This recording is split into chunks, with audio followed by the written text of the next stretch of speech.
students, I am Sandeep sir and welcome to Marvelous English classes. Today in this video we are going to study Song of Myself. आज के इस video में हम सब Song of Myself नामक pome को पढ़ेंगे। ये रेनबो पार्ट 2 पोएट्री सेक्शन का सेकंड पोम है। ठीक है, Song of Myself के जो राइटर हैं वो हैं वॉल्ट विटमैन। ठीक है बाबू, और वॉल्ट विटमैन का बर्थ जो है, जन्म जो है वो 31 मई 1819 ईस्वी को हुआ था ना, 1819 में हुआ था। ध्यान रखिएगा, 1819 में इनका जन्म हुआ। कब बाबू? तो 31 मई। ठीक है, 31 मई 1819 ईस्वी को उनका जन्म हुआ, वॉल्ट विटमैन जी का। आगे बढ़ते हैं कि वॉल्ट विटमैन का मृत्यु कब हुआ। तो वॉल्ट विटमैन की जो मृत्यु हुई वो हुई थी 26 मार्च 1892 ईस्वी में। ठीक है, कब हुआ था? 26 मार्च 1892 ईस्वी में इनका मृत्यु हुआ। और ये पीपल्स पोएट के नाम से जाने जाते हैं। देखिए वो लिखा है पीपल्स पोएट, जन कवि या लोक कवि के नाम से ये जाने जाते हैं। ठीक है, तो देखिए ऑब्जेक्टिव क्वेश्चन, बच्चा एक एसएमएस किया था कि सर एमसीक्यू दीजिए। अरे यार एमसीक्यू क्या है, आप पहले समझो तो सही। ऑब्जेक्टिव क्वेश्चन क्या है? यही ना है सॉन्ग ऑफ माई सेल्फ किसने लिखा है? Walt Whitman. इसका आंसर होगा, आप याद कर जाओ आंसर। अब कुछ भी एग्जाम दिया रहेगा ऑप्शन में, आपको वॉल्ट विटमैन सर्च करना है। तो आप देखो, ज़्यादा के चक्कर मत रहो, आपको जितना बताया जाता है उतना काम करो, आपका बहुत बढ़िया मार्क्स आएगा, ये सोचना भी नहीं है। ठीक है, दूसरा बात है वो कि वॉल्ट विटमैन का जन्म हुआ, तो मैंने बताया आपको कब हुआ, तो 1819 ईस्वी में हुआ। डेट तो पूछेगा नहीं क्योंकि इसमें दिया नहीं है, 1819 ईस्वी याद रखिए। मृत्यु कब हुई? तो 1892 ईस्वी याद कीजिए। इन्हें किस कवि के नाम से जाना जाता है? तो पीपल्स पोएट के नाम से जाना जाता है। ये सब बात भी आप ध्यान में रखिए। कहाँ के कवि हैं? तो ये अमेरिकन पोएट हैं, इस बात का भी ध्यान आप रख सकते हैं। ठीक है, कह रहा है कि is perhaps the most individualistic literary figure that America has produced. America ने इन्हें प्रोड्यूस किया था, जबकि ये एक सर्वाधिक प्रसिद्ध साहित्यिक हस्ती थे। कह रहा है बाबू कि ये इंडिविजुअलिस्टिक का मतलब है व्यक्तिवाद के, मतलब कि साहित्यिक फिगर के बहुत ही महत्वपूर्ण कवि, बहुत ही सर्वाधिक कवि, मोस्ट लिखा हुआ है, सर्वाधिक कवि थे। उनका मतलब कि वहाँ पर बहुत ही बड़ा नाम था। नाम तो पहले नहीं था, लेकिन मरने के बाद इनका नाम जो बहुत ज़्यादा वहाँ पर फेमस हो गया था। तो कुल मिलाकर कह सकते बाबू कि ये एक जन कवि के रूप माने जाते हैं। अमेरिका में उत्पन्न ये सर्वाधिक साहित्यिक हस्तियों में से एक थे। ठीक है, यानी जितनी भी वहाँ पर हस्तियाँ थी उसमें से इनका नाम बहुत मतलब फेमस था। ठीक है, आगे कह रहा बाबू कि he began working as a carpenter before his 12th birthday, यानी कि 12th बर्थडे के पहले से ये कारपेंटर का काम शुरू कर दिए थे। बाबू ऐसा इनके बारे में माना जाता है कि कारपेंटर का काम इन्होंने 11 साल की उम्र में शुरू कर दिया था, तो वही 12th बर्थडे के पहले शुरू कर दिया था। ठीक है बच्चों, देखिए एक और ऑब्जेक्टिव क्वेश्चन है, इन्होंने सबसे पहले किसका काम किया बच्चों? तो कारपेंटर का काम किया बिफोर हिज 12th बर्थडे। अपने 12th बर्थडे के पहले से ही वो कारपेंटर का काम करना शुरू कर दिए थे। He also worked as a printer, वो एक प्रिंटर के रूप में काम किए, टीचर के रूप में काम किए, एडिटर के रूप में काम किए, एंड वॉज वॉलेंटियर नर्स, और एक वॉलेंटियर नर्स के रूप में। देखिए वॉलेंटियर का मतलब होता है स्वयं सेवक। क्या होता है बच्चों? स्वयं सेवक। तो उन्होंने वॉलेंटियर नर्स के रूप में भी काम किया था, स्वयं सेवक के रूप में भी काम किया था। कब बाबू? तो सिविल वॉर के दौरान। लिखा हुआ है कि ड्यूरिंग द सिविल वॉर, मतलब अमेरिका में जो सिविल वॉर हुआ था उसमें उन्होंने वॉलेंटियर नर्स का भी काम किया था। देखिए वॉलेंटियर का मतलब होता है स्वयंसेवक, वैसा व्यक्ति जो काम तो करता है बट काम के बदले उसे वेतन नहीं दिया जाता, अर्थात उसे वेतन नहीं मिलता है। ठीक है, बात समझ गए कि नहीं? समझे? तो आगे बढ़ेंगे बाबू। इसमें नेक्स्ट है कि हाँ, Whitman's poetry all of which is collected in lips of grass. देखिए जितनी भी इनकी कविताएं हैं, किनकी? वॉल्ट विटमैन के जितने भी कविताएं हैं बच्चों, वो सारी कविताएं एक कलेक्शन में, यानी एक संग्रह में समाहित है जिसका नाम है leaves of grass. Leaves of grass उनकी बहुत बड़ी रचना है। मैं थोड़ा सा बता देना चाहता हूँ कि लिव्स ऑफ ग्रास का 2 एडिशंस हुआ था। The first editions collected only 12 poems, but the second edition and the last edition जो 1892 में हुआ था विद 400 पोम्स। यानी कहने का मतलब कि जो पहली बार इसका कलेक्शन किया गया, पहली बार जब इसको मतलब पब्लिश किया गया था फर्स्ट बार 1855 ईस्वी में, तो उस समय ध्यान रखना बाबू कि उस समय मात्र उस कलेक्शन में 12 पोम्स थी। कितने पोम्स थी बाबू? 12 पोम्स थी। ध्यान रखना होगा 12 पोम्स थी। लेकिन जैसे ही मतलब कि लास्ट में जो उसका एडिशन हुआ था ये 1855 ईस्वी में हुआ था, और जो 1892 ईस्वी में जिसका पब्लिकेशन हुआ था बाबू उसमें 400 कविताओं का कलेक्शन था। ठीक है, तो कुल मिलाकर हम समझ सकते हैं कि लगभग वो 400 कविताएं लिखे थे। ठीक है बाबू। फिर कह रहा है कि leaves of grass is known for its free rhythm and lack of rhyme. कह रहा है कि जो कि जाना जाता है, किस लिए जाना जाता है बाबू? तो उनकी जो कविताएं हैं वो जानी जाती है अपनी स्वतंत्र लय के लिए। देखिए यहाँ पर लिखा हुआ है कि फ्री रिदम, स्वतंत्र लय के लिए, and lack of rhyme. Rhyme का मतलब होता है यहाँ पर बाबू पदाभाव। तो कहता है कि वो पदाभाव के लिए जानी जाती है कविताएं और फ्री रिदम के लिए जानी जाती है। उनकी कविताएं जो है वो जानी जाती है किसके लिए बाबू? तो स्वतंत्र लय और पदाभाव के लिए जानी जाती है। ठीक है, यहाँ तक तो क्लियर हो गया आपका। आगे कह रहा है कि Whitman first published it at his own expense in 1855। However, the free from the poems and the joyful dedications to the importance of the individual were not well received at first। अब समझिए इसका मतलब क्या हुआ, clear समझिएगा। देखिए 2-3 objective question यहाँ भी है। पहला ऑब्जेक्टिव क्वेश्चन है बाबू कि उनका जो पहला पब्लिकेशन जो हुआ था किताब का, पब्लिश हुआ था, कब हुआ था? तो 1855 ईस्वी में। ठीक है, तो क्या ये दूसरे से पैसा लिया गया था, या क्या इसे कंपनी वालों ने छापा था, या क्या पब्लिकेशन खुद से पैसा लगाया था? नहीं, ये अपना ऑन एक्सपेंस। ऑन एक्सपेंस का मतलब होता है बाबू अपने खर्च पर इनकी कविता निकली हुई थी। ठीक है, हाँ, इनकी कविताएं जो थी और फ्री फॉर्म, उनकी एकदम स्वतंत्र रूप के लिए जानी जाती थी, एंड जॉयफुल डेडिकेशन, और इनकी कविताओं में एक आनंदपूर्ण समर्पण दिखता था, जो कि इम्पोर्टेंस ऑफ द इंडिविजुअल, एकात्मकता के महत्व पर जोर डालती थी इनकी कविताएं।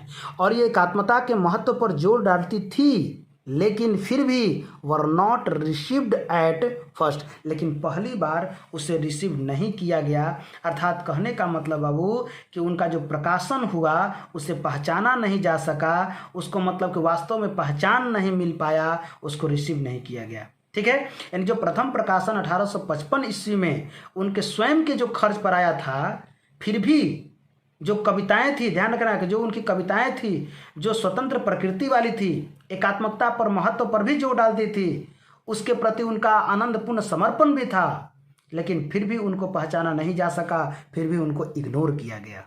ठीक है, बहुत ही दुखी कवि थे, ध्यान रखना होगा थोड़ा सा। कह रहा कि इनफैक्ट वास्तव में his collection of poems cost Whitman's his job. वास्तव में बाबू ये भी मैं बता देना चाहता हूँ कि उस पोम के लिए, उस लिव्स ऑफ ग्रास के लिए उनको अपना जॉब भी गंवाना पड़ा था। उन्होंने अपना जॉब भी गंवा दिया था।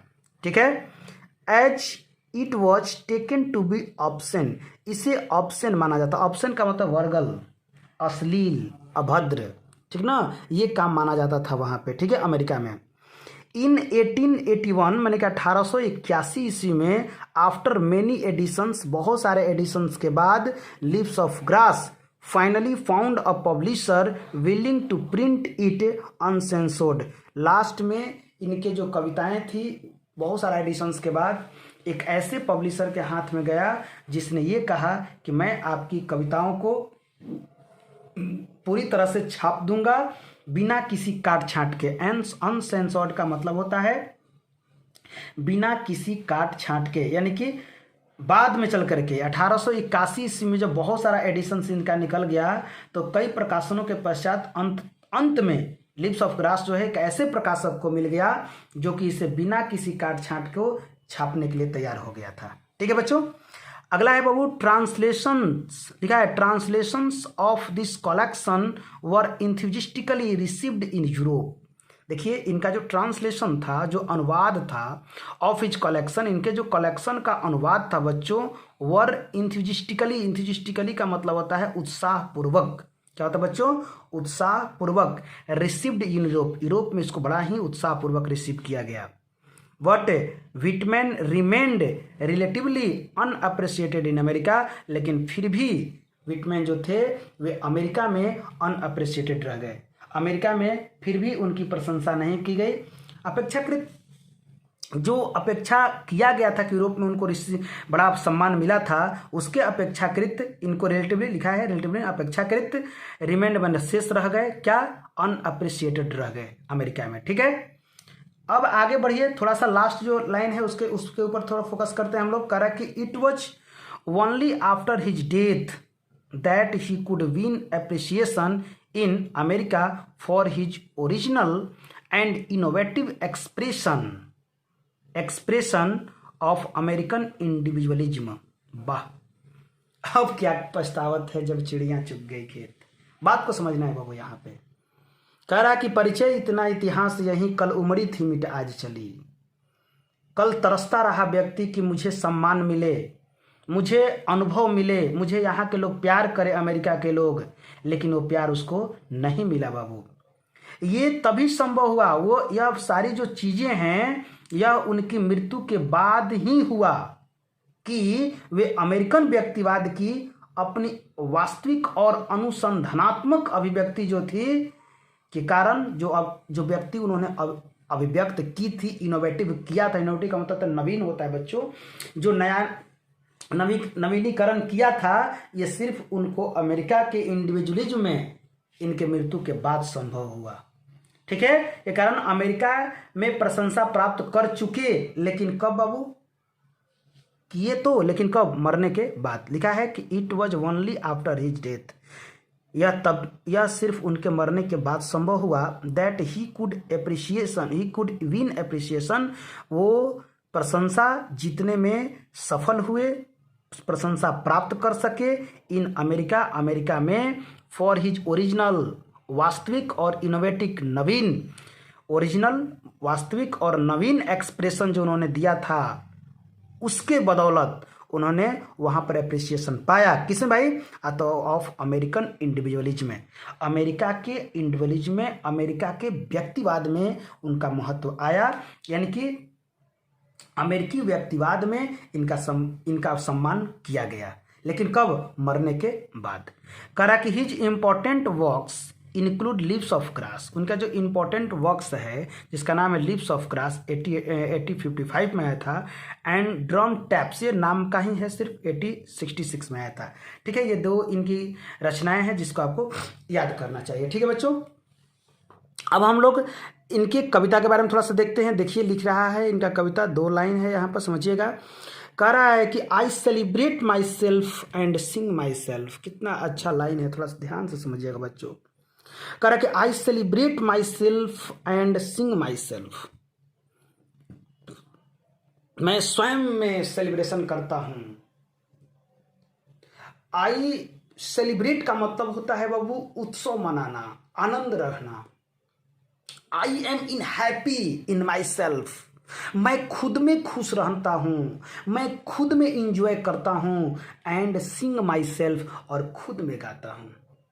मुझे अपने खुशी के लिए दूसरों पर डिपेंड होने की कोई ज़रूरत नहीं है, because I am happy in my self. मैं खुद में खुश हूँ और खुद में इसको गाना को गाता हूँ, खुद में गुनगुनाता हूँ। गीत गाता चल मुसाफिर गीत गाता चल, खूब अपने आप में मगन होना है। मैं मगन मझधार में हूँ, तुम कहाँ हो, मैं अछूते तार में हूँ, तुम कहाँ हो। कभी कह रहा है कि मैं मगन मझधार में हूँ, बिल्कुल उसी प्रकार से कभी कह रहा है कि I celebrate my self and Singh my self, मैं खुद में उत्सव मनाता हूँ और खुद में खुश रहता हूँ। मुझे अपने खुशी के लिए दूसरों पर डिपेंड होने की कोई आवश्यकता नहीं है। वहीं कभी कह रहा है कि मैं स्वयं में खुश हूँ और स्वयं गा रहा हूँ, क्योंकि मुझे इंटरनल हैप्पीनेस प्राप्त है, मैं इंटरनली हैप्पी हूं, इसलिए मैं खुद में ये सब काम कर रहा हूं। And what I assume you shall assume. देखिए एज्यूम का मतलब क्या होता है? एज्यूम का मतलब होता है बाबू स्वीकार लेना, मान लेना। तो कहता कि एंड वॉट आई एज्यूम, और जो मेरे लिए सत्य है, स्वीकार्य है, या जिसे मैं स्वीकार करता हूं, या जिसे मैं मानता हूं, उसे तुम भी मान लो। लिखा हुआ है कि यू शैल अज्यूम, वो तुम्हारे लिए भी सत्य है। जो हमारे लिए मान्य है वो तुम्हारे लिए भी मान्य है, तुम्हारे लिए भी सत्य है। अर्थात जैसे मैं खुश रहता हूं वैसे अपने आप को तुम भी खुश रख सकते हो, या तुम रखो, ऐसा प्रयास करो। कभी ये बात समझा रहा है, ठीक है। अगला लाइन तो धमाल ही कर दिया, कह रहा है कि for every atom belonging to me as good belongs to you. अरे वाह, क्या कह रहा है कि और जो खुशी के हर कण, ध्यान रखना, और खुशी के हर कण जो है वो जो मुझसे बिलोंग करता है वो शायद तुमसे भी बिलोंग करता है। कभी क्या लाइन लिखा है, कह रहा है कि for every atom belonging to me, और जो भी अटम, जो भी कण हमसे बिलोंग करता है, मुझसे बिलोंग करता है, as good belongs to you, वो सही सही तुमसे भी बिलोंग करता है। अर्थात तो तुम्हारे अंदर भी है, जो मेरे अंदर है वो तुम्हारे अंदर भी है। तुम और मैं अलग नहीं हूं। जो तुम कर सकते हो वो मैं भी कर सकता हूं, तब जब मैं कर सकता हूं उसे तुम भी कर सकते हो, क्योंकि जो अणु तुम्हारे अंदर है वो मेरे अंदर भी है, ठीक है। आइए नेक्स्ट बात को समझते हैं। यहां से क्या कह रहा है बाबू, ध्यान दीजिएगा थोड़ा सा यहां पे, ठीक है। दिख रहा होगा आपको, दिख रहा है ना, मैं यहां पे आप लोग को दिखा रहा हूं, ठीक है। आगे क्या कह रहा है बाबू कि I loaf and invite my soul. I loaf, loaf का मतलब होता है घूमना, भटकना। I loaf and invite my soul, कह रहा है कि मैं भ्रमण करता हूं और फिर अंतोगत्वा अपने आत्मा को आमंत्रित करता हूं। कह रहा कि दुनिया देखी पर कुछ न मिला, तुझको देखा सब कुछ पाया। ध्यान दीजिएगा कवि का यहाँ पर बात क्या है। कवि कहना चाहता है यहाँ पे कि मैं दुनिया में भ्रमण करता हूँ, लेकिन ऐ आत्मा तेरे जैसा मुझे अपना कोई नहीं मिलता है, इसीलिए वो अपने आत्मा को आमंत्रित करता है। कह रहा कि इनवाइट माई सोल, और अपनी आत्मा को आमंत्रित करता हूँ। कह रहा है कि आई लीन, लीन का मतलब होता है रेस्ट करना, मैं आराम करता हूँ। एंड लोफ, और पुनः चलता हूं। At my age observing a spear of summer grass, और मैं अपने आप को थोड़ा सहज पलों में घूमते हुए आगे की ओर बढ़ता हूं और ऑब्जर्व करता हूं उस नुकीले, स्पीयर का मतलब होता है नुकीले, नोक वाले समर ग्रास को मैं ऑब्जर्व करता हूं, देखता हूं। कह रहा कि उन जो कांटों भरे जो घास है मैं उनकी ओर देखता हूं, जो ग्रीष्मकालीन घास है उनके ऊपर मेरी नजर पड़ती है। क्या शो करते हैं? वो शो करते हैं बच्चों कि वो घास जो है अपने तो ऊपर से नुकीला होते हैं, अपने तो नुकीला होते हैं, लेकिन नीचे में अपने आप की क्या करते हैं, अपने पौधों की रक्षा करते हैं, पौधे उनके हरे भरे होते हैं। तो उन नुकीले घास को देखता है कवि। देखिए कवि वहां पर सिर्फ एक सृजन कर रहा है, देख रहा है, ठीक है। तब क्या कहता है कि माई टंग, जो मेरी जिह्वा है, every autumn of my blood, और मेरे शरीर का एक एक कतरा, every autumn of my blood, ध्यान रखिएगा बाबू। कह रहा कि every autumn of my blood, मेरे शरीर का एक एक कतरा, formed from this soil this air. कह रहा कि मेरे शरीर का एक एक कतरा जो है इसी मिट्टी और इसी हवा में बना है, या इसी हवा से बना है। कह रहा कि मेरी जिह्वा तथा मेरे खून का प्रत्येक कण जो है इसी मिट्टी और इसी हवा में बना है। यहां पर वो साबित क्या करना चाहता है बाबू? साबित करना चाहता है कि I am American, I am citizen of American, मैं अमेरिका का सिटीजन हूं, मैं कहीं और से नहीं आया हूं। और आप भी अमेरिकन हैं, तो फिर आप में और हमारे में फर्क क्यों? आप हमसे क्यों घृणा करते हैं? मैंने बताया था बच्चों कि ये कवि जो होमोसेक्सुअल थे, इनको लोग देख करके मजाक उड़ाया करते थे। इसी पर कवि ने क्या लिखा है कि मैं अमेरिका का सिटीजन हूं, ये मेरा जो शरीर का एक एक ब्लड का जो कतरा है, एक एक कतरा, और मेरा जिह्वा, मैं जो बोल रहा हूं सब कुछ, इस अमेरिकी मिट्टी और अमेरिकी हवा में बना हुआ है। ठीक है, आगे कभी और भी बताता है, कहता है कि बॉर्न हियर ऑफ पेरेंट्स, कह रहा है कि born here of parents, born here from parents, the parent the same and their parents the same. कह रहा कि जिस प्रकार मुझे अपने माता पिता के द्वारा जन्म दिया गया, कह रहा कि मैं अपने माता पिता से जन्म लिया हूं, मेरे माता पिता भी अपने माता पिता से जन्म लिए हैं और उनके माता पिता भी यहीं के रहने वाले हैं। अपने खानदान के बारे में यहाँ कवि बता रहा है। कह रहा बॉर्न हियर ऑफ पेरेंट्स, कह रहा है कि जन्म लिया हूं मैं अपने माता पिता से यहाँ पे। ठीक है, जन्म लिया हूं मैं अपने माता पिता से यहाँ पे, और उसी तरह तुम सब भी अपने अमेरिकी माता पिता से ही जन्म लिए हो और उनके माता पिता भी अमेरिकी ही हैं। इस बात से यह पता करने की कोशिश करता है, कब यह बताने की कोशिश करता है कि ऑलरेडी मैं अमेरिकन हूं, मेरे माता पिता भी अमेरिकन हैं और उनके माता पिता भी अमेरिकन हैं, मुझे यहां से हटाने का अधिकार तुम लोग को नहीं है। तो कभी ये साबित करना चाहता है कि मैं पूरी तरह से अमेरिकन हूं, मैं इसी मिट्टी इसी हवा में पला बढ़ा हूं। और हाँ, आगे भी कभी कह रहा है कि आई नाउ 37 ईयर्स ओल्ड, मैं कितने साल का हो चुका हूं? 37 ईयर्स ओल्ड, मैं 37 साल का हो चुका हूं। इन परफेक्ट हेल्थ बिगिन, और मेरा स्वास्थ्य बिल्कुल परफेक्ट है, मेरा स्वास्थ्य बिल्कुल क्या है, बिल्कुल स्वस्थ हूं मैं, मुझे किसी प्रकार का कोई रोग दुख नहीं है, मेरा हेल्थ बिल्कुल ठीक है।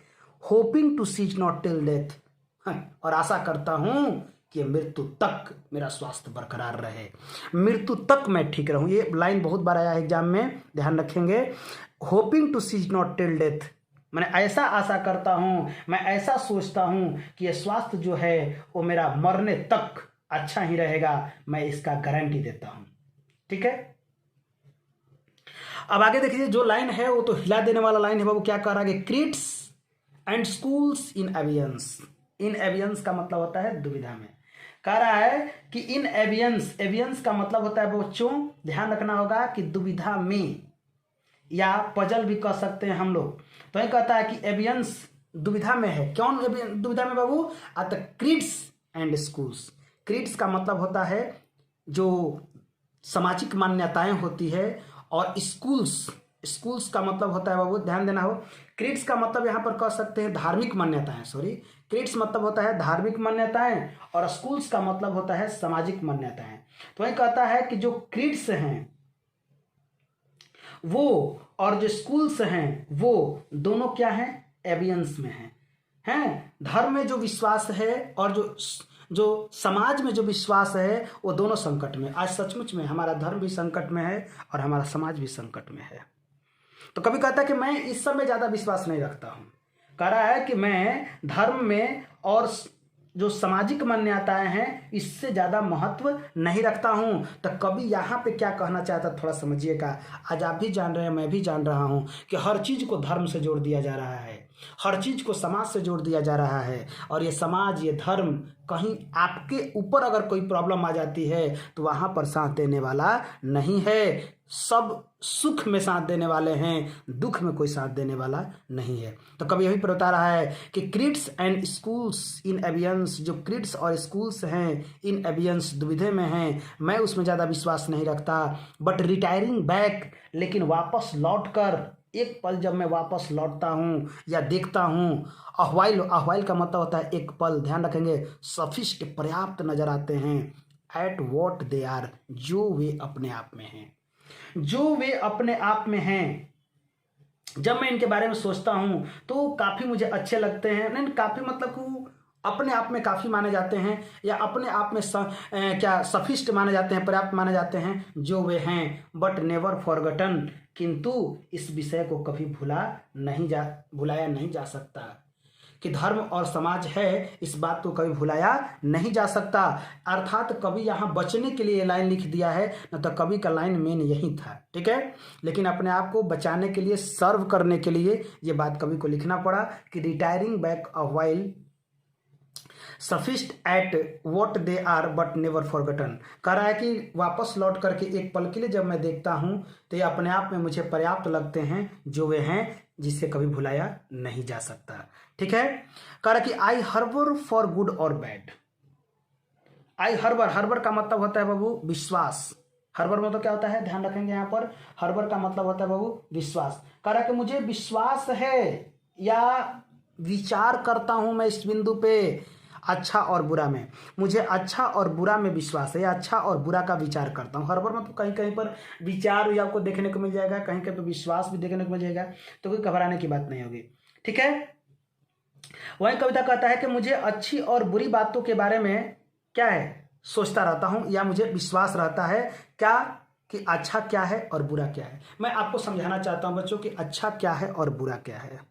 अच्छा वही है जिस काम को करने से सामने वाला व्यक्ति सुखी होता है, खुश होता है, सफिष्ट होता है, अर्थात सेटिस्फाइड होता है, सफिष्ट नहीं सेटिस्फाइड होता है, तो उसी को हम लोग क्या कहते हैं, सुख कहते हैं, यानी कि अच्छा काम मानते हैं, गुड एक्शन बोलते हैं। लेकिन आपके अगर एक्शन से कोई दूसरा व्यक्ति दुखी है, प्रताड़ित है ना, उसको कोई कमी लग रही है, तो वही जो चीज है वो बैड है, बैड एक्शन है। बैड एक्शन दूसरे को जो वैक्स करता है, गुड एक्शंस जो दूसरे को सपोर्ट करता है, सेटिस्फाइड करता है। Satisfactory is the good actions and dissatisfactory या अनसेटिस्फैक्टरी इज द क्या, बैड एक्शंस। तो क्लियर समझना होगा बाबू कि अच्छा और बुरा में मुझे विश्वास है। I permit to speak at every hazard. कह रहा कि मैं प्रत्येक खतरे में या प्रत्येक खतरे के बारे में बोलने के लिए स्वतंत्र हूं या बोलने की मैं आजाद हूं। वही कहता है कि आई परमिट, मुझे परमिट चाहिए या मैं परमिट चाहता हूं टू स्पीक, बोलने के लिए, एट एवरी हजर्ड, किसी भी खतरे में। हजर्ड का मतलब होता है खतरा। मैं किसी भी खतरे में बोल सकूं, अगर ऐसी आज़ादी है तब जाकर के मैं स्वतंत्र हूं और तब जाकर के मैं ठीक हूं। आगे बढ़िए, करके nature without check with original energy. और कभी लास्ट में सबको प्रकृति के वश में रहने की बात करता है, प्रकृति की छटा में रहने की बात करता है, प्रकृति की गोद में रहने की बात करता है। I want to sleep in the lap of nature. मैं सोना चाहता हूं किसके लैप में, तो प्रकृति की गोद में सोना चाहता हूं। ठीक है, तो कभी वही कहता है कि तुम सबको प्रकृति की गोद में रहना चाहिए। You should also sleep in the lap of nature. तुम लोगों को भी नेचर के वश में, नेचर के लैप में रहने की कोशिश करनी चाहिए। जो प्रकृति की गोद होती है वो कभी भी किसी को धोखा नहीं दे सकती। तो ये कभी कहता है कि nature without check with original energy. Nature क्या करता है कि बिना चेक किए हुए हमें ओरिजिनल एनर्जी प्रदान करता है, यानी कि बिना किसी परिवर्तन लाए हुए कोशिश के लिए, यानी बिना किसी परिवर्तन के, बिना किसी चेंजिंग के, बिना किसी परिवर्तन के आपको ओरिजिनल एनर्जी क्या करता है, प्रोवाइड करता है। कौन, तो प्रकृति। इसीलिए कभी लास्ट में हमें प्रकृति की शरण में रहने की बात करता है। क्लियर। तो इस तरीके से आपका मतलब कि ये जो कविता हुआ इसका लाइन वाइज आपको अर्थ समझा दिया गया। अब थोड़ा सा हम लोग इसके वर्ड मीनिंग की तरफ देख लेते हैं। थोड़ा ध्यान दीजिएगा यहाँ पे बच्चों, देखिए ये आपका वर्ड मीनिंग हो जाएगा। ठीक है, यहाँ से आपको दिख रहा होगा, वर्ड मीनिंग दिख रहा है। देखिए सॉन्ग ऑफ माई सेल्फ का वर्ड मीनिंग है, आप इसके इंट्रोडक्शन का वर्ड मीनिंग है, आप इसका स्क्रीनशॉट ले लीजिए, देख लीजिए। ठीक है, बताया गया है, कुछ वर्ड मीनिंग को लिखा गया है, आप इसको पढ़िएगा, समझिएगा, जानिएगा, फिर अर्थ को समझने की कोशिश कीजिएगा। ठीक है बच्चों, अब मैं आगे थोड़ा सा बता देता हूँ। देखिए ये यहाँ तक आपका हो गया। इसका जो पोएम है, लाइन वाइज पोएम जो है उसका अर्थ दिया गया है, उसका जो मीनिंग है वो दिया गया है, आप इसको भी थोड़ा सा पढ़ लीजिएगा। ठीक है, हो गया। अब इसको पढ़ने के बाद और अब आप लोग किसको पढ़ोगे बाबू, तो थोड़ा समरी सेक्शन को समझ लेते हैं, इसके समरी को देख लेते हैं क्या कहा। ये ध्यान दीजिएगा, ये आपका समरी हो गया। 5 नंबर का आता है समरी। ठीक है, आप लोग को दिख रहा होगा, ठीक ना, साफ साफ दिख रहा होगा। मैं होप करता हूं कि मैं जूम कर दिया हूं थोड़ा बहुत। ठीक है, कह रहा है कि समरी, किसका summary Babu, song of my self का समरी, जो 5 मार्क्स का आपके एग्जाम में पूछा जाएगा, ध्यान रखेंगे 5 मार्क्स का पूछा जाएगा, आप इसको नोट कर लीजिएगा, या मैं जो आपको कविता पढ़ाया उसके आधार पर आप बढ़िया से उसको पढ़ भी लीजिएगा, ठीक है। लिखिएगा अपने आप से भी, कोई दिक्कत नहीं है। देखिए, this poem song of my self is composed bye Walt Whitman. ये किसके द्वारा कंपोज किया गया बाबू? तो वॉल्ट विटमैन के द्वारा कंपोज किया गया था। और ही वॉज बोर्न इन 1819। मतलब कि ये जो 1819 में इनका जन्म हुआ था, जो मैं आपको बता ही चुका हूँ। He is considered the most individualistic literary figure in America. इनको मतलब कि कंसिडर्ड माना जाता है या कंसिडर्ड किया जाता है किसके लिए भाई? वो the most individualistic literary figure in America, कि ये जो है एक मोस्ट सर्वाधिक एकाकीपन या व्यक्तिवाद पर साहित्यिक फिगर के रूप में अमेरिका में इनको देखा जाता है। एक महत्वपूर्ण जो व्यक्तिगत लिटरेरी होती है, जो साहित्य होता है, उसके फिगर के रूप में अमेरिका में इनको पहचाना जाता है या जाना जाता है। और एक और बात कि ही, यहाँ पर थोड़ा सा नोट कर लेंगे, थोड़ा आपको दिख रहा होगा, तो he is known as people's poet, known as नहीं दिख रहा होगा आप लोग को, ठीक है, known as people's poet। इनको पीपल्स पोएट के नाम से भी जाना जाता है, पीपल्स पोएट के नाम से भी जाना जाता है। इसलिए इस बात को थोड़ा सा नोट कर लेंगे, ठीक है, ताकि और अच्छा आपका हो जाएगा। तो एक लाइन और बढ़ गया आपका, ठीक है, ध्यान रखेंगे। कह रहा कि he has described the truth of life. इस कविता में उन्होंने जीवन के सत्य के बारे में बताया है कि जीवन की सच्चाई क्या है। देखो बच्चों, इस कविता में आपको यही बताया गया है कि आपको दूसरों पर डिपेंड होने की कोई आवश्यकता नहीं है, क्योंकि आपको दूसरा कोई खुशी नहीं दे सकता। ताने दे सकते हैं, कोई खुशी नहीं दे सकता, ठीक है। अपना जख्म का हाल जान कर किसी को बताओ यारों, मैंने तुम दुखी हो, तुम्हारे ऊपर कोई कष्ट है, ये जख्म जो है वो सबके सामने मत निकाल के रख दो, या सबके सामने मत दिखाने का प्रयास करो, क्योंकि तुम्हें पता है बच्चों कि लोगों के घर पर मरहम कम और नमक ज़्यादा रहते हैं। याद रखना, लोग नमक लगा देंगे मरहम के जगह पे, ठीक है। तो ध्यान रखना कि कह रहा है कि ही हैज डिस्क्राइब्ड, उन्होंने डिस्क्राइब किया है किस चीज़ को भाई?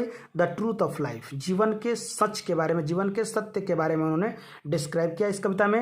ही सेज, वे कहते हैं, that we are the creature of God. हम सब भगवान के क्या हैं? क्रिएचर हैं, प्राणी हैं।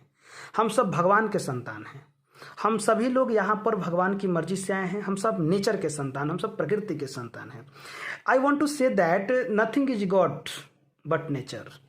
गॉड नहीं होता, नेचर ही, प्रकृति ही हमारा गॉड है। याद रखना बच्चों, ठीक है। तो आप सबको प्रकृति के समर्पण में, प्रकृति के लिए समर्पित होने की बात क्यों कही जाती है? हर जगह पर प्रकृति की चर्चा की जाती है, ठीक है। तो वहां पर कह रहा है कि हम लोगों के लिए यही बता रहा है कि ही सेज, वे कहते हैं दैट की we are the creatures of God. हम सब किसके क्रिएचर्स, हम किसके प्राणी हैं? भगवान के प्राणी हैं, ठीक है। All men and women are born equal. यहाँ पर सभी पुरुष और महिलाएं जो हैं, जो पुरुष हैं और महिलाएं जो हैं, इक्वल रूप से बॉर्न किए हैं, इक्वल रूप से जन्म लिए हैं। ये समाज में आप नारी हो नर हो उससे कोई मतलब नहीं, आप दोनों इक्वल हैं। गॉड क्या कहते हैं कि all of us are equal to me. सब लोग मेरे लिए क्या हैं? बराबर हैं, सब लोग मेरे लिए समान हैं। दुनिया का प्रत्येक जीव जो है वो गॉड के लिए समान है, बिल्कुल इक्वल है। प्रकृति के सामने सब इक्वल हैं, चाहे आप राजा हो, भिखारी हो, संत हो, चोर हो, डकैत हो, all are equal before God. God के सामने सब कोई बराबर होता है। बात समझे कि नहीं? तो वही कहता है कि सब लोग इक्वल रूप से पैदा ले, ना कोई बड़ा है ना कोई छोटा है। आप यहाँ पर थोड़ा समझने की कोशिश कीजिएगा। मैं थोड़ा सा जातिवाद को भी घुसाना चाहता हूँ इसमें। लोग क्या कहते हैं कि वो बड़े कास्ट का है, मैं छोटे कास्ट का हूँ। No no no no, all are equal, आप सब बराबर हो। यहाँ पर कभी कहता है कि जो एटम मुझसे बिलोंग करता है वो एटम तुमसे भी बिलोंग करता है। जहाँ का रहने वाला मैं हूँ वहीं के रहने वाले तुम भी हो। जो चीज़ तुम में है वो चीज़ हम में भी है, तो फिर कैसे हम लोग डिफरेंट हैं?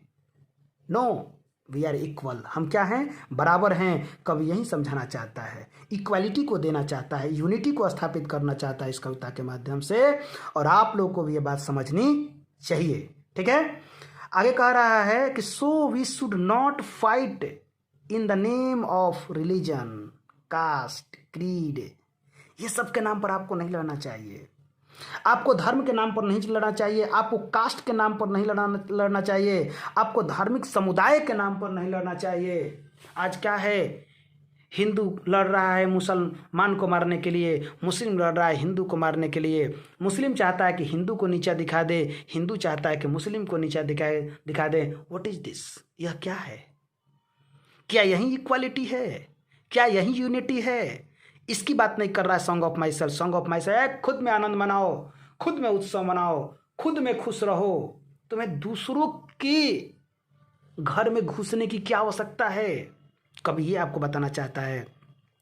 कभी कहते हैं सबका धर्म एक है, सबका कास्ट एक है, और सबका क्रीड एक है। कहने को देखिए, क्रीड एक ही चीज है, कास्ट क्रीड, ठीक ना, धर्म से रिलेटेड है क्रीड। समझिएगा, सबका धर्म तो एक ही है। हमारा धर्म क्या है? मानव धर्म।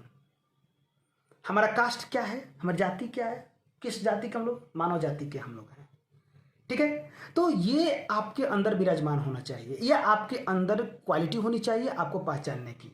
ठीक है, कि लोगों को एक मानवता के रूप में देखें। देखिए, हिंदी की कविता थी तो लिखा था कि मानव को बचाना है जंगल हो जाने से, जंगल को बचाना है मरुस्थल हो जाने से। देखिए कितना अच्छा लाइन लिखा है। वही कहता है कि आपको धर्म के नाम पर नहीं लड़ना है, आपको जातीयता के नाम पर नहीं लड़ना है, आपको समाज के नाम पर नहीं लड़ना है, किसी भी तरीके से आपको एक दूसरे के गले रह करके, लग करके रहना चाहिए। ठीक है, आगे मैं बताना चाहता हूं थोड़ा सा और बात कि we love God, we love God, हम ईश्वर को प्रेम करते हैं। When we love the creatures of God. क्या लाइन है, मस्त, माइंड ब्लोइंग लाइन, ऑसम। कह रहा है कि हम गॉड से प्रेम करते हैं जब गॉड के द्वारा बनाए हुए प्राणियों से प्रेम करते हैं। इफ यू लव, ध्यान देना बाबू, if you love cow you love God, if you love dog you love God, if you love each other you love God. Understand? यानी कि तुम ईश्वर से प्रेम करते हो कब? जब तुम ईश्वर के द्वारा बनाए गए प्राणियों से प्रेम करते हो, तभी जाकर के तुम एक ईश्वर से प्रेम करते हो। ठीक है, इसलिए कहता है कि we love the creatures of God. जब तुम क्रिएचर्स, गॉड के क्रिएचर्स को प्रेम करते हो, ही एल्सो सेज, कभी यह भी कहना चाहता है, यह भी कहता है that life is not bed of roses. यहां पर थोड़ा समझ में नहीं आ रहा होगा, मैं लिख देता हूं, बेड है। जीवन जो है, आप ये मत समझना कि जीवन जो है वो फूलों की सेज है। No no no, ups and downs are the spice of life. ये जीवन के मसाले हैं ना। जब तक अप्स एंड डाउन्स आपके लाइफ में नहीं आएगा तब तक जीवन का मजा नहीं आता है। इसलिए जीवन को आप आरामदायक बिस्तर मत समझो, जीवन को फूलों की सेज मत समझो। यह जीवन फूलों की सेज नहीं है, it is full of thorns, यह एक कांटों की सेज है। जिंदगी में जंग नहीं हो तब तक जिंदगी का मजा नहीं आता है। लाइफ इज वॉर, लाइफ क्या है? एक जंग है। तो इसमें आपको हर कदम पे जीतना है, हर कदम पर आगे बढ़ना है। लाइफ जो है वो आपका, वो एक स्टेज की तरह है जहां पर आप एक्शन करते हो, आपको एक्शन करते रहना है, करते रहना है, करते रहना है, स्टेज है ये। इसलिए जीवन को आप बेड ऑफ रोजेज की बात मत करो, ये एक थॉर्न्स है, फुल ऑफ थॉर्न्स है, कांटों की सेज है जिसमें संघर्ष नहीं। जो जीवन में संघर्ष नहीं करता वो जीवन क्या जीता है? नहीं, जीने का नाम है कोहराम मचा दो, जियो ऐसे कि दुनिया तुमको कहे कि हाँ वो जिंदा है ना? नहीं कहता है कि जिसकी मस्ती जिंदा है उसी की हस्ती जिंदा है कि ना? मस्त रहो। ठीक है, आगे कह रहा है कि सो इसलिए we are bound to experience ups and downs in lifes. कारण हम अपने जीवन के अप्स और डाउन्स की जो एक्सपीरियंस होते हैं उसके बाउंड में बंधे हुए हैं, उसके बंधन में बंधे हुए हैं। ठीक है, इसलिए आपके लाइफ में अप्स एंड डाउन्स आते रहेंगे और आपको इसको मैनेज करके चलना है। जीना उसी का नाम है। जब आप जिंदगी में कोई अच्छा वर्क करते हैं, संघर्ष करते हैं, तब उसको एक जिंदगी कहते हैं। ठीक है, आगे बता रहा बाबू कि लाइफ इज प्राइसलेस। लाइफ क्या है भाई? प्राइसलेस है, बहुमूल्य है, इसकी कोई कीमत नहीं है। प्राइसलेस, यहां पर प्राइसलेस का मतलब यह है कि जिसका कीमत नहीं लगाया जा सके। जिंदगी, life is the precious gift of God. Life क्या है भाई? तो एक महत्वपूर्ण, एक प्रकार का अजीबो सा खूबसूरत, या life is the beautiful gift of God. Life क्या है भाई? तो गॉड का दिया हुआ एक सुंदर उपहार है जिसे तुम्हें जीना है। ठीक है, correct. Life is the priceless gift given by God. God के द्वारा यह दिया गया एक गिफ्ट है। मैं तो अब क्या बताऊं, life is the beautiful gift of God. Life क्या है बाबू? तो जीवन ऐसे गॉड का दिया हुआ एक खूबसूरत उपहार है जिसको आप लोग को पूरी जिंदगी जीना है। वो कायर लोग होते हैं जो जिंदगी के बीच रास्ते में सुसाइड कर लेते हैं। ये कायरता है और कुछ नहीं मेरे नज़र में। हाँ, जीवन में एक से एक समस्याएं आएगी। मेरे जिंदगी में भी समस्याएं आई, मैंने उसको झेला, मैंने उसको समझा। क्या जो चीज़ चला गया वो फिर लौट कर आएगा क्या आपके पास? नहीं आएगा ना। तो फिर क्या जिंदगी समाप्त कर लेने के बाद आप उसको अचीव कर सकते हो क्या? नहीं कर सकते हो ना। तो क्या मरना ही उसका सलूशन है? No, it is the wrong way. यह एक गलत रास्ता है। किसी भी कीमत में, in the cost of life, किसी भी कीमत में, एवरी कॉस्ट, किसी भी कीमत में, यू हैव टू लिव। तुम्हें जीना है। ठीक है, तुम्हें जीना है। करा कि वी शुड इंजॉय इट। हमें इसका क्या करना चाहिए? इंजॉय करना चाहिए। लाइफ का इंजॉय करना चाहिए। And live in harmony and unity. और हम लोगों को एकदम बिल्कुल मनोहर और यूनिटी से रहना चाहिए, एकदम हार्मनी में रहना चाहिए और यूनिटी में रहना चाहिए। जब तक यूनिटी नहीं रहेगी तब तक हम कुछ नहीं कर सकते। हम सबको एक एकता के बंधन में रहना चाहिए, तभी जाकर के जीवन के जीने का जो मकसद होगा वो संभव हो पाएगा। That's all. और आप लोग को, आई होप कि आप लोग को ये समरी समझ में आया होगा। ठीक है, अगले मैं वीडियो में लेकर आऊँगा, इसका मतलब कि क्वेश्चन आंसर आपको समझा दूंगा और एक्सप्लेनेशन की जो बात है उसको भी मैं आपको बता दूंगा। ठीक है, इस वीडियो में बस इतना ही। Thanks for watching this video.